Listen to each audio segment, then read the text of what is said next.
துபாயில நடந்த உண்மை சம்பவம். ஒரு பிரின்ஸ் கிட்ட வந்து ஒரு கோல்ஃப் டீம்ல இருக்கிறதான எல்லாரையும் கூப்பிட்டு இருக்காங்க. அங்க ஒரு கோல்ஃப் கிளப் நடக்குது. கோல்ஃப் விளையாட்டு தெரியும்ல, இந்த குச்சி வச்சு ஒரு சின்ன பால பொழப்பே எல்லாம் அடிச்சிட்டு இருப்பாங்க பணக்காரங்க.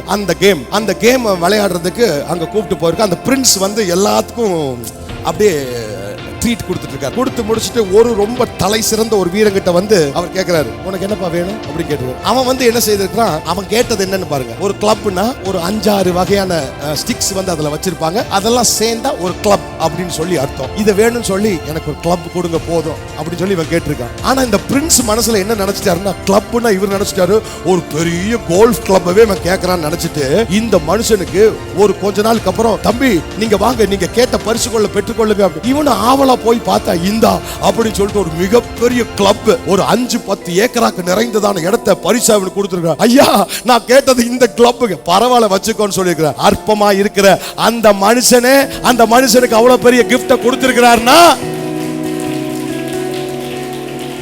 நீங்க தெரியாம கை தட்டிட்டீங்க. நீங்க தவறா புரிஞ்சு கை, அற்பமா இருக்கிற அவனே அப்படி தட்டிருப்பானா, என்னுடைய இயேசு எனக்கு எத்தனை ஏக்கர் தருவார், எவ்வளவு லட்சங்கள், அது இல்ல பொருள். என் இயேசு பரிசா என்ன தருவார்னா, உனக்கு பதறாத மனமும் சிதறா வாழ்வோம். அப்போ இதை விட பெரிய கிஃப்ட் என்ன? டென்ஷன் ஆகிட்டே இருக்கிறீங்களா?